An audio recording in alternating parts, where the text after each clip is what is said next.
minimum score after choosing two elements.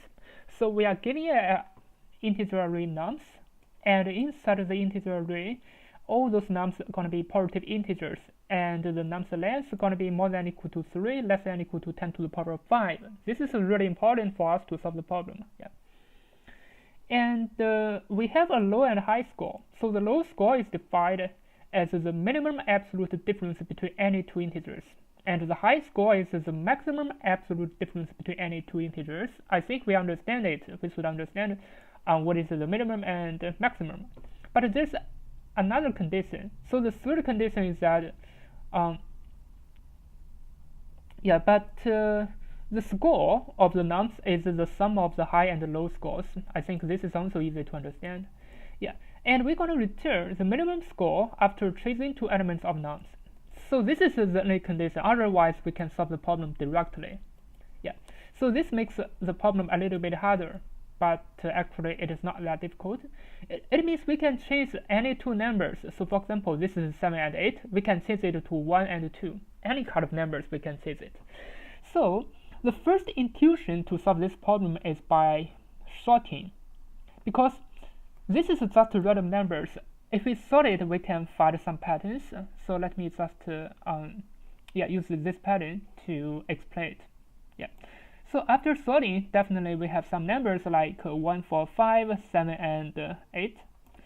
So what we can use with those 5 numbers?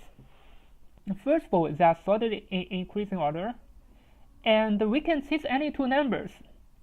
So now it comes to the greedy idea, and which numbers we're gonna change, because we never know what is the distance between the first and the second number. What is the what is the distance between the second and the third number? We don't know any distance between two numbers.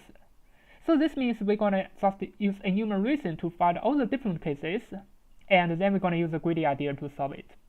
Yeah. So how many different cases we can find?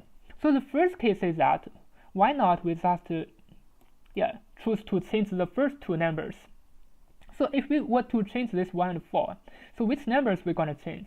Definitely we will not change it to some numbers less than 5 or more than 8, because it is not helpful for us to reduce the absolute sum of two numbers. Absolute difference, the maximum absolute difference between two numbers. Yeah, because the high score is defined as the maximum number. So the maximum absolute difference, as we can see it, it's going to be the maximum number minus the minimum number. Yeah. So only in this way we can get a maximum difference, definitely. And for the minimum difference, of course, we're going to choose the two same numbers if we have, for example, 6 minus 6. So if there's no 6, maybe 6 minus 5. Yeah. So the idea is that we have such numbers, and we want to reduce the total sum of the minimum and the maximum. And we just need to find all the different cases. So first of all, we just need to turn this 1 and 4 to some numbers between 5 and 8. So the maximum difference is going to be 3. And we don't need even to consider the minimum difference, because those two numbers we can change it to the same number, to 5, 7, or 8, or 6, it doesn't matter, because the minimum difference is going to be 0. And the maximum difference is going to be 8 minus 5, it's going to be 3. Or we can choose 7 and 8. We're going to turn this 7 and 8 to some numbers between 1 and 5. So it means the maximum difference is going to be 5 minus 1, it's going to be 4, and the minimum distance is going to be 0. Or we can choose the first and the last number. Yeah. So we can choose this 1 and 8, and we can turn this 1 and 8 to some numbers between 4 and 7. So the maximum difference is going to be 3, and the minimum difference is going to still be 0. So we just need to choose what is going to be the minimum number between those three numbers. So of course it's going to be 3. So this is going to be our final return. Yeah. So this is just the greedy idea to solve the problem. And the coding is going to be much easier than you expected. So after sorting, we're going to prepare ABC. And finally, we just need to return the minimum of ABC. And how to calculate the ABC? So for this A, we're going to take out the first two numbers. So this means it's going to be nums minus 1, and minus nums2. So what about B? So B gonna be the array after taking out the first and the last number. So this means it's gonna be nums minus 2 minus nums 1. And what gonna be the C? C, it means we're gonna take out the last two numbers.